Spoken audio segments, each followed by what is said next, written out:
Swamy. I think lots of people in the audience have a lot of questions, and we have some very eminent lawyers and consultants with us today. If you don't mind, I think we're going to start the session by allowing some of them to ask the questions first, so that we all benefit from the answers that we're getting, and then we leave the floor open. Anilji, would you like to start? India historically had very high rates of income tax. And that was perhaps the time when the maximum amount of money went out of the country for two reasons. One, to avoid tax here or to evade tax here. And the second, because foreign exchange regulations were so tight. So historically, money has been outside India. Now, if one were to go through the measures that you suggested, do you not think that it would take a long time? And since other countries also, such as the US, which has now got a voluntary disclosure scheme going on under the F-bar, as they call it there, they are able to get in a lot of money. I know that because many persons who reside in America have consulted us, and they have disclosed there, and they have paid their tax. Do you think that the methods that you suggested will be more effective on a practical basis than a law such as this, in terms of time and in terms of quantum of money? Because all of us are interested in this money coming back. It's much better for the country. Yes, yes. Yet we have to find the most practical way. Well, the practical way should not penalize the honest taxpayer. There are a large number of honest taxpayers in our country who go through a great deal of harassment, but they still continue to pay taxes. In a sense, what you're doing is rewarding those who had violated the law, and it's not even a plea bargain. We allow for, in our criminal law, plea bargain. They're not going to tell us who else has got the black money. They must know. Many of them know. They are only going to get relief, and there is no assurance they won't do it again. The trigger is not got to do with the fact that the high tax rates, even today, the tax rates, in my opinion, are unacceptably high, given the need. We have a need to have a much higher rate of savings. And if you abolish income tax, because all these other exemptions and so on, these are all too much paperwork, depend on discussion. If you abolish income tax, then you begin the process of new fresh black money is going to be discouraged as a consequence. Second is, how much time did it take for Mubarak's accounts to be seized? It took 7 months. The same thing with Gaddafi. In the case of Marcos, it took a year and a half, and that 1991-92. Things are much become tougher because the United States, because of this terrorist financing, is very sensitive to this. So I think we should not go for a system where we are lenient to those who broke the law and make those who adhere to the law look silly. That they could have done that the same. They could have done the same, but they wanted to be honest, and therefore. So it doesn't really matter how much time. I don't think we have a shortage of resources. Hi, good evening, sir. Yes. With one of the issues you banked on, you spoke about, was the abolishment of personal income tax, and especially considering that the cost of collection of income tax is so high. How does it reflect that the new income tax form, which they've sent a draft, is 14 pages unfilled? I mean, as a practicing chartered accountant, I'm just wondering, what are we going to do when we have to actually fill the form? Well, I thought they were going to review that, no? I saw it. But considering he said this is the Saral version of the form, I'm just waiting for the complete version of the form. The Kathin version. Yeah. No, that's why I'm saying that there needs to be a national movement, a national demand. It should not be subdued for abolition of income tax. By the way, abolition of income tax, you're really talking about the urban people. Agriculture, there's no income tax. And rich people have chartered accountants, not like you necessarily, but they have chartered accountants. They are able to, poor people are below the line. So it's really the middle and upper middle class, the young professional class who go through this hell of having to fill 14 pages or who face the income tax officer who asks them all kinds of questions. So I think the solution is only that, and by the way, there are countries which did abolish income tax. Britain, in order to promote Industrial Revolution, abolished income tax from 1816 to 1842. And only when the Industrial Revolution was completed, they brought back income tax.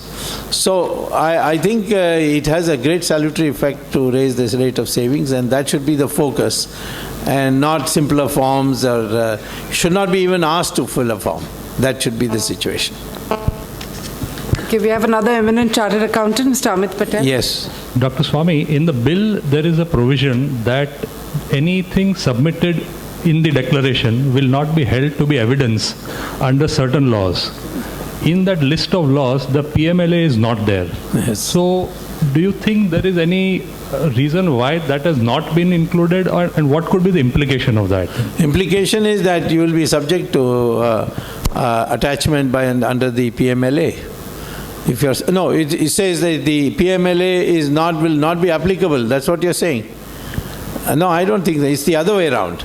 Yeah. So because all these, any time there is black money, the PMLA comes into operation, and that can lead to attachment of property, and that is a very powerful deterrent effect. I don't think it can ever be taken out of consideration. Mr. Nagesh Alai. Yeah, good evening, sir.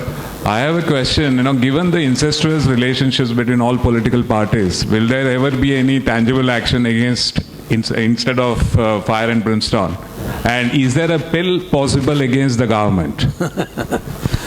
Well, first of all, people used to say this before the 2G also, that everybody has got a thing, and the industrialists have given to both sides, and nothing will happen. It just got one judge, two judges, Ganguly and Singhvi, who changed the whole course of litigational history. Yes, there is definitely a fair amount of cartelization in political life today, but it's much less than it was 10 years ago. I'm based on my personal experience. And I think PIL is not the right way. The way to do it is to mobilize opinion within the party, and that process is on. I think there have been some changes which without PILs we have got done. These are small changes, so they haven't attracted the attention. But PIL, I think, is only usually sustainable in court when you can show that the government did not perform its statutory duty. Now, in these policy matters, there's no question of not performing their statutory duty. They have adopted a policy, is a wrong policy. Unless you can show the policy itself is arbitrary and unreasonable, the courts will not entertain it. Okay. Swami sir, दो query है जी। आपका latest एक Twitter पे मैं follow करता हूँ। आपका letter पढ़ा था, वो एक कंपनी का, वो हम एरोप्लेन लेने वाले थे, फाइटर, आपने अपोज किया था। ये राफेल। हाँ सर। हाँ, राफेल। हाँ। तो आपने अल्टीमेटली जो ब्लैक मनी बिल सब कुछ है, हमारे कंट्री को फाइनेंशियली मजबूत बनाना है और हमारी जो फाइनेंशियल को लीकेज को रोकना है। तो आपने एक तरह से हमारे पैसे बचाए, उसमें भी एक फैमिली का इन्वॉल्वमेंट था, मैंने लेटर में पढ़ा है। दूसरा क्वेरी है सर, जो आपसे मुझे सुनना है, क्या इसके वास्तविकता क्या है? एक है, और दूसरा सर, हाँ। वो दामाद जी के बारे में आपने टीवी में बताया था, मगर टाइम कम था, कि वो जमीन खरीदा 1 लाख में, कुछ 2 करोड़ में बेचा और उसमें से 1 लाख चुकाया। तो मैं तो 20 साल से एक ही स्कूटर पे घूमता हूँ, जरा बताओ ना sir. Take a picture. Shall I reply in Hindi or English? All right, I'll reply in Hindi. जहाँ तक राफेल है, ये सौदा सोनिया गांधी और जो उस समय की जो राष्ट्रपति थे फ्रांस के सार्कोजी, उसकी पत्नी इटालियन महिला है कार्लो ब्रूनी, इन दोनों के बीच में सौदा हुआ था। और सौदा का एक कारण ये था कि भारत फ्रांस को मदद करें, क्योंकि कोई नहीं खरीद रहा है राफेल को। No one is buying Rafale. कई 11 देशों ने MOU साइन किया, उसको कैंसिल भी कर दिया। उसमें प्रॉब्लम है कि उसका जो रेडार है ये बहुत पुराना है। दूसरा है कि जो एयर फ्यूल कंज्यूम करती है या उपयोग करती है वो बहुत ज़्यादा है। और उसमें अच्छी बातें भी हैं, परंतु मेन बात यह है कि कोई नहीं खरीद रहा है। अब अपनी सरकार के जब प्रधानमंत्री जा रहे थे तो उन्होंने ये फैसला किया था कि जो पड़ा हुआ डील था 126 एयरक्राफ्ट्स खरीदने में, जिसमें 108 हिंदुस्तान में उसकी उत्पादन होगी, उस डील पर दस्तखत करने वाले हैं। तो इसीलिए मैंने लिखा, बयान दिया कि वह मत करिए, क्योंकि इसमें मैं पहले से ही पत्र व्यवहार बहुत हुआ है, तो मैं कोर्ट चले जाऊंगा। तो सबको शौक हुआ, क्योंकि सब कांग्रेस का डेमोक्रेसी के आधार पर सोचते थे कि मैंने कुछ ऐसी बात कह दी कि मुझे पार्टी से निकाल देंगे। बट बीजेपी ऐसा नहीं है। और जो डिफेंस मिनिस्टर हैं पर्रिकर, उन्होंने बयान भी दिया और बाद में हमसे मिले भी। जो पुराना जो डील है 126, उसको क्लोज कर दिया है और आगे नहीं बढ़ेगा। तो जो रिश्वत मिली उसमें उसको वापस करना होगा या नहीं होगा, ये तो उनकी प्रॉब्लम है। दूसरा है कि 36 को फ्रांस में बनाए हुए 36 को खरीदेंगे, पर इसमें भी अभी वो ज़बानी बात हुई है, शब्दों में उन्होंने कहा। तो अब इस पर नेगोशिएशन शुरू होगी। उसमें जो नया रेडार है वो भी लगाने की बात होगी, और उसको उसमें मुझे लगता है 2 साल और लगेंगे वो हवाई जहाज़ की जो सौदा करने के लिए। तो आप निश्चिंत रहिए, कोई इसमें कोई घोटाला नहीं होने वाला है, और इसीलिए मैं PIL भी नहीं फाइल कर रहा हूँ, क्योंकि मेरा काम हो गया है। Amit Paranjpe has come all the way from Pune. Please ask a question, please. Sir, great to hear your thoughts. I know you had a lot of topics to cover, but one specific area we would like more inputs from you is specifically about the black money generation part as it pertains to the real estate industry. I think this is the toughest question because the workmen and so on, they are easy to give in cash. I think somehow we have to create incentives by which the black money there's no incentive. For example, I think all this registration fees should be abolished, in my opinion. It's not that much we are getting, and most of it is by undervaluing and so on, they reduce it anyway. And the second thing is that the market should be allowed to freely operate in terms of buying and selling. Now these are going to be resisted very strongly, because anytime you change a law where the discretionary power of this bureaucracy goes down, they resist it very strongly. But principal reason why there is black money generation in real estate is the hassle of convincing the income tax people that what you have done is a honest transaction, and that it is reflective of the market value. And they have these guidelines, numbers and so on, literally out of date. So you need now on the stamp duties, on the registration fees, etc., you need a major overhaul. Then only black money will not be generated in real estate. I have a list of questions. I'll start reading out from some of them. Some would be very interesting. Are you disappointed that the BJP is not earnest about recovering black money? Not yet. I mean, don't be disappointed yet. Okay. There is still 4 years more to go, and many things can happen. I think if there's any party which can do it, in my opinion, it will be the BJP. It certainly will not be Congress or the Samajwadi Party and so on, the way they are structured. So have that much faith. And we maybe you can invite me for another lecture 1 year from now and ask me that question again. A lot of questions, in fact, at least 4 or 5 questions on the fact that it is the politicians, corrupt politicians' money, maybe through NGOs and other trusts and so on, are where the black money is. And why would an establishment, a system go against their own? Well, first of all, it's not correct that the black money is principally with the politicians.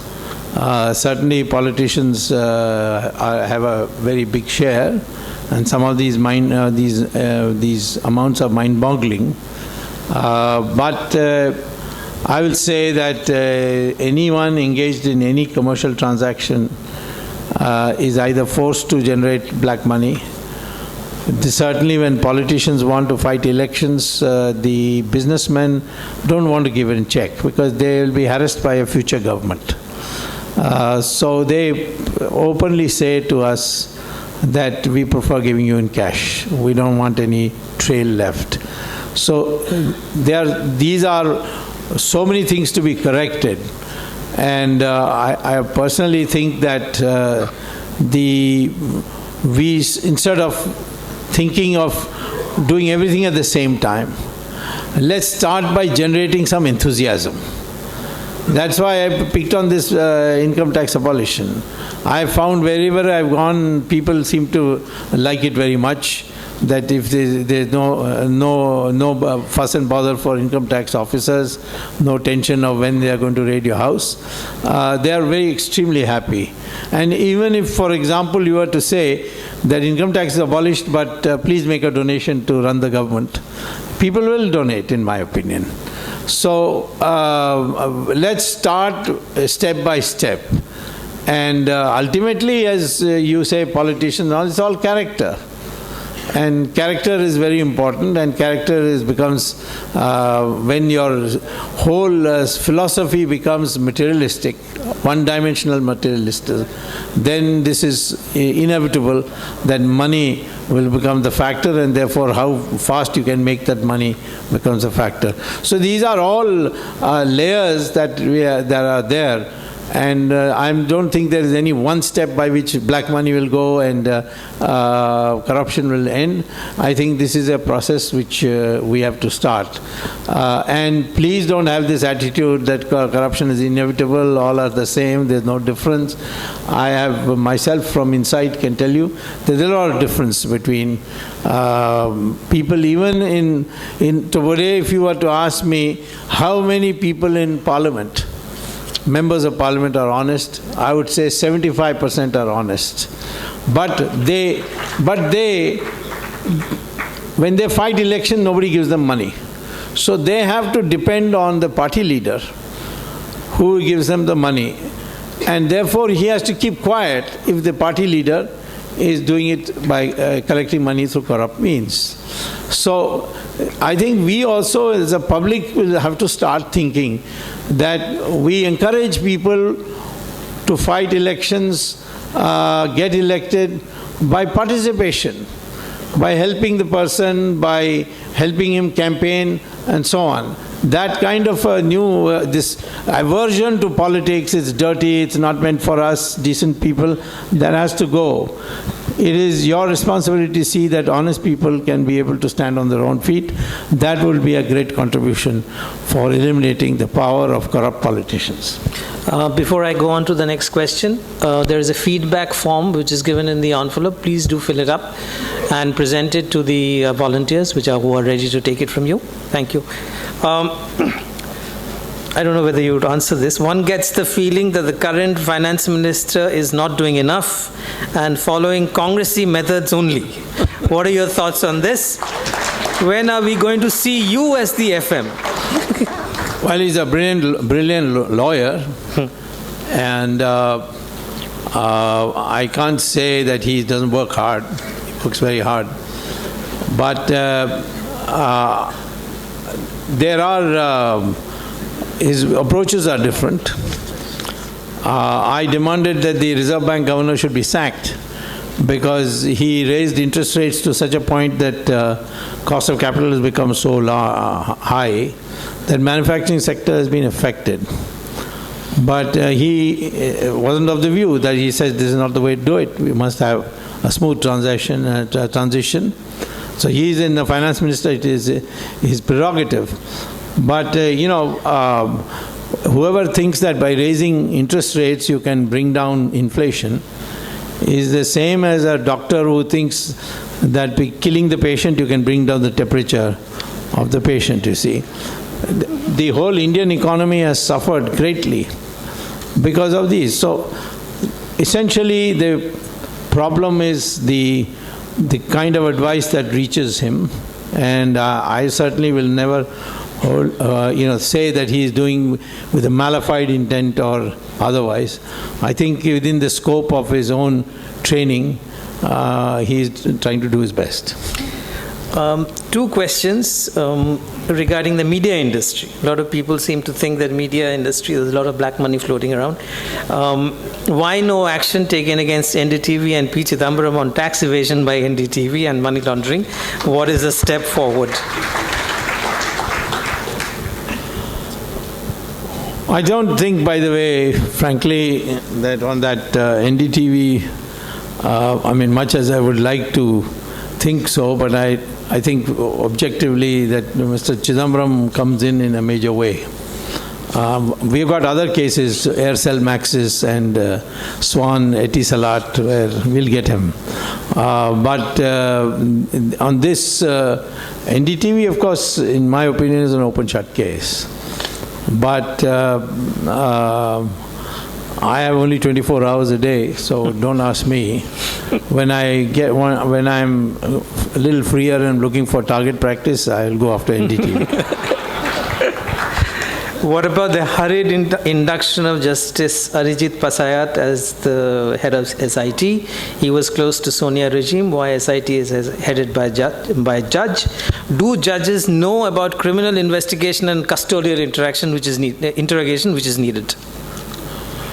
Well, we'll find out what the Supreme Court does, because the last hearing was on the 30th of April, and they were not happy that the black money interim report had not been filed. And they brought me on. The judges were very receptive to the idea of my getting into the case, and is listed for 12th. And I think the proper way, because this is a Supreme Court appointed committee, and if there's any dissatisfaction on who the personnel, it should be the Supreme Court which should decide, and it can't be something on which I can make a comment. The route to send money out of India is in the hands of the underworld, and they can and do blackmail bureaucrats and corrupt politicians to act against the interests of the country. What is the remedy? Yeah, I think it's not the underworld, it's the hawala agents. I won't quite call them underworld, but they go through Dubai, and there they have to reveal the details of everybody whose money they are laundering and getting it deposited through the internet in banks abroad to the people in Dubai who run the show, and one of them is the ISI of Pakistan. So what is more dangerous is probably Pakistan has a pretty fair idea which senior politician of our country has how much money in which bank and when are the deposits being made. And that is, in my opinion, a great threat to our national security. And therefore, the best way to do it is to arrest all the hawala agents. We have the list with us. That requires a government with it requires a governmental decision. Whether it will come through or not, I can't say just now, but we are working at it. Don't you think that the first preference should have been given to finding out black money within the country rather than first trying to go for foreign assets? Well, I think so, and that's why I'm outside the government today.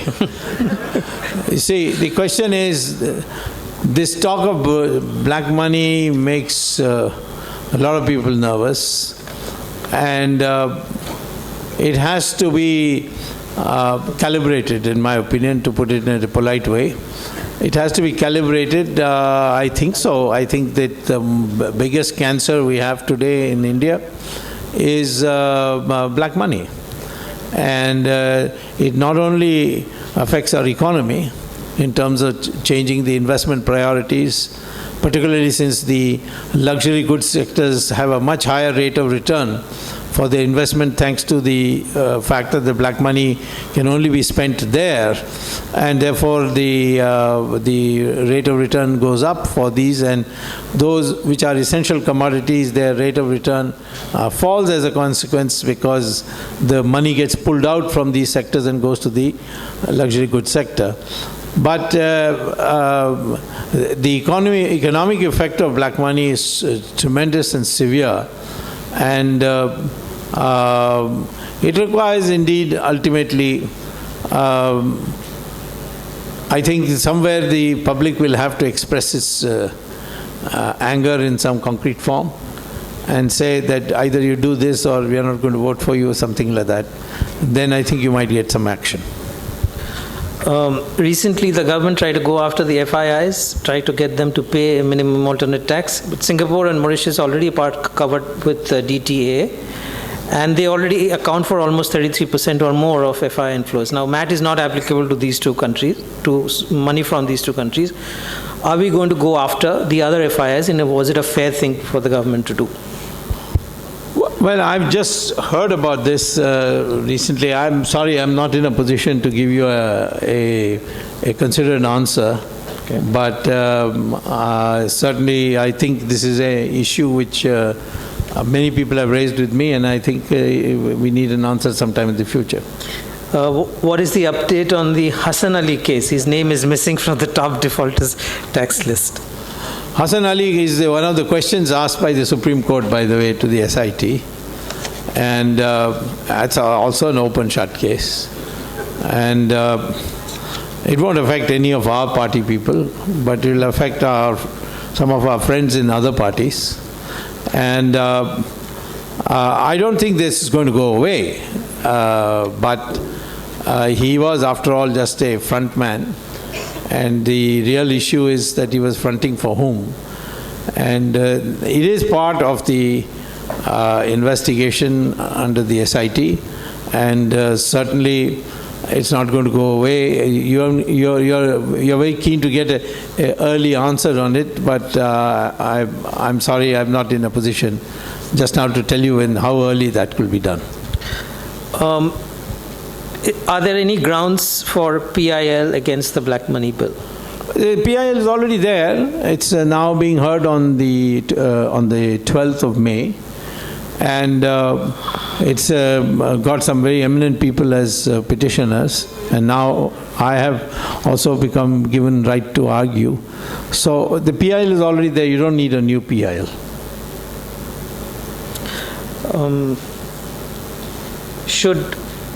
if you talked about abolishing income tax, there has been suggestions that it should be replaced by something called banking transaction tax. Is that a solution, or it's not? That's a long way off, Okay. because we don't have banking transactions covering the whole population, and we don't have the machinery to be able to do it. But in the end, when everybody has banking transactions and black money is largely under control, then I think it's easier to ask the banks to give a fraction of their transactions, and so that and it'll be quite large in the end, and not have any taxes, not only income tax but any taxes. Right. But that is not immediately possible.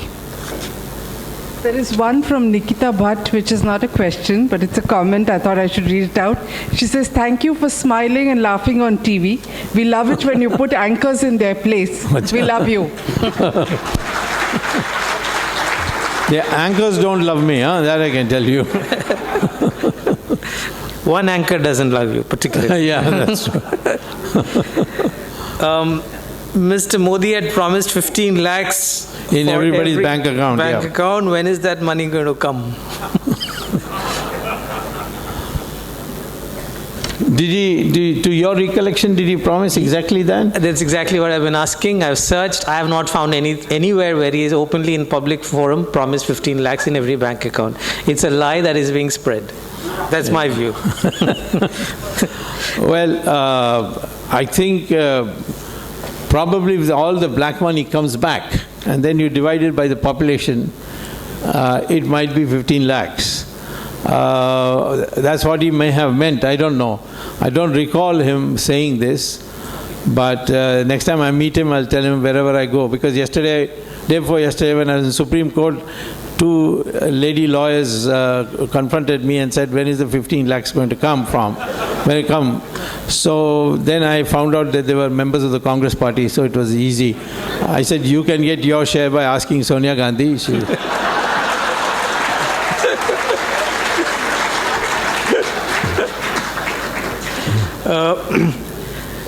A very common instrument in the hands of people who use black money is cooperative banks, which fall under dual regulation, RBI as well as the Registrar of Cooperatives, and many of them go bust. Recently, about 6-8 months ago, this government recapitalized many of them, which was probably not the fair thing to do. Your comment? Well, cooperative banks play a major role, and the easy access to loans, small loans, is a factor why it is still very popular. I certainly think that there needs much more scrutiny, and there are a lot of powerful politicians who have started cooperative banks. Mm-hmm. And but you know, when there is an epidemic in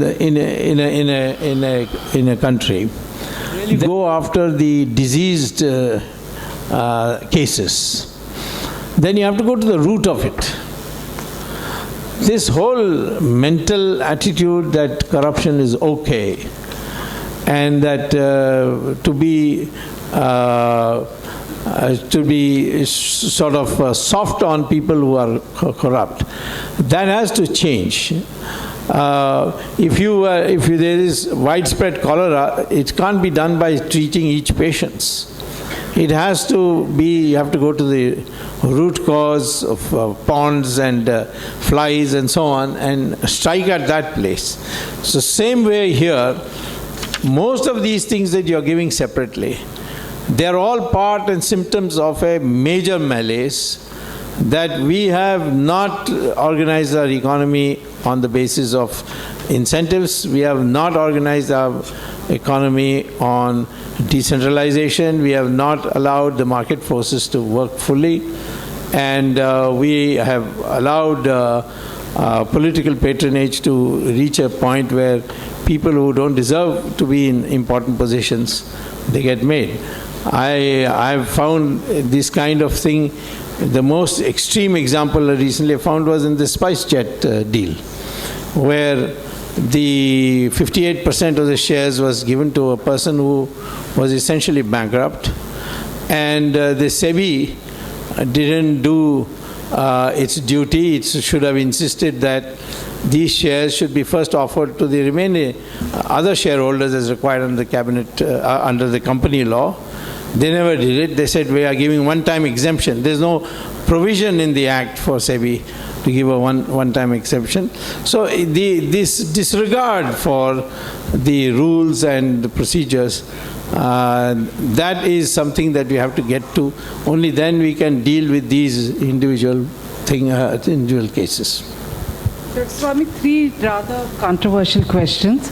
One is about the government's insistence on Aadhaar, because it's got very low KYC, and this whole Jan Dhan Yojana has led to multiple accounts, same people. There are claims about 14 crore. Isn't this going to be another conduit for laundering black money rather than stopping it? Why is the BJP so insistent on going, not even waiting for the Supreme Court stay order? They're finding backdoor routes to insist on Aadhaar. That is one. I'm going to ask all the three together.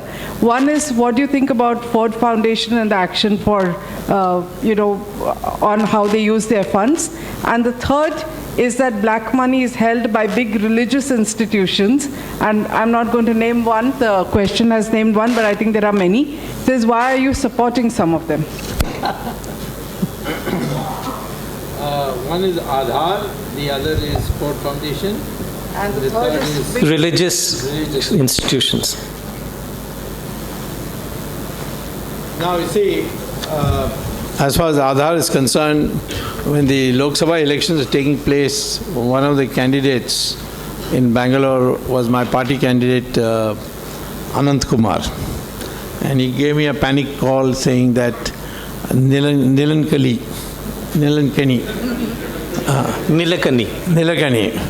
he is a candidate, so he's propagating this Aadhaar.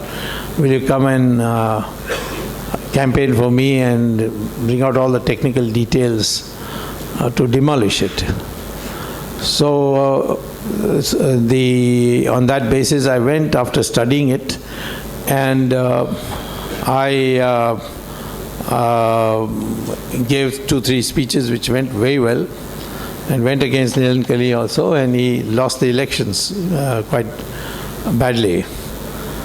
But then I found that they knew when the government came, they decided to renovate it or put it in new form. So I asked Anand Kumar, who's become a minister, that you made me come and argue this. Now with what face will I go and tell people that, I don't know what is going on? So he said, I also don't know what is going on. So if the minister doesn't know what is going on, then don't blame me if I don't know what is going on. But I certainly think that Aadhaar is a disaster.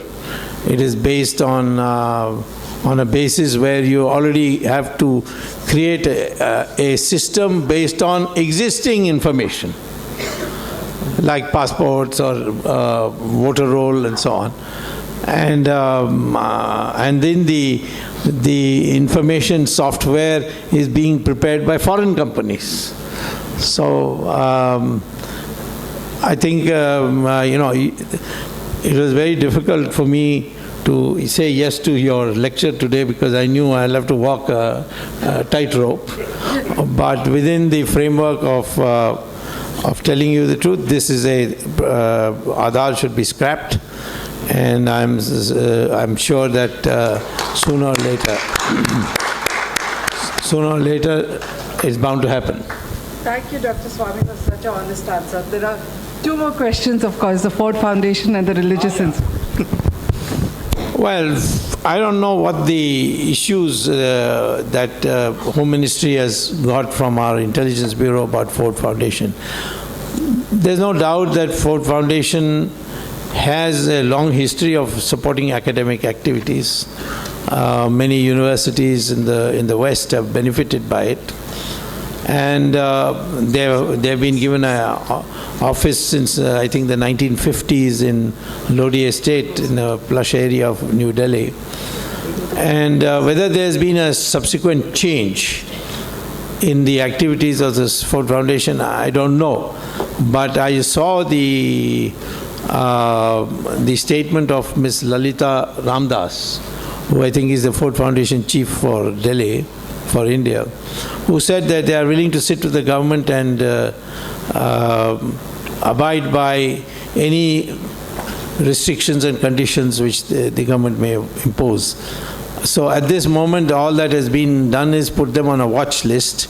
And that United States also, many of our Indian organizations are put on watch lists and they are frequently called in to explain. That is the prerogative of every government. But what will come out of this, I can't say. But if the Ford Foundation is ready to modify its functioning, then I think we can resolve this satisfactorily. Now, finally, religious organizations which engage in black money. Well, if you know anything, please write to the SIT, giving the name of the company, and point out, because I don't have any religious organization of which I'm a member. And I am, of course, a great believer in Renaissance in the Hindu religion. It is not directed against anybody. But some of my statements get distorted by the media, because the media loves to do that. And so they may give the impression that I am advocating something which I am not. For example, the other day, there was a big howl. I said that mosques are not religious places. Now, I was basing it on what the Saudi Arabians told me, that when I asked them, why do you demolish mosques in your country? Doesn't it hurt religious feeling? They said, no, mosque is a place to reach namaz, and if we want to build a road or building apartment buildings, we give them an alternative site. So I asked them, can we do the same thing in India? They said, yes, but you must do it according to law, and not a mob going and breaking it. But the media put out that I'm saying there's no God in a mosque. I never said that. There's God everywhere. How can you prevent a God from being in a mosque? But so I don't know, when you say you're connected with them, if there's any religious organization which has black money information, please give it to me. I will pass it on to the SIT if you don't want to pass it. Dr. Swamy, there are so many questions. I think if I read them out, you will have to miss your dinner and, spend a few hours. So I think we're going to close this. Thank you once again for such an honest, frank, and wonderful lecture. We know that there is a political cost to being so honest, and we really appreciate that you have been superbly. I think people are standing up, and you really deserve a standing ovation for this wonderful lecture.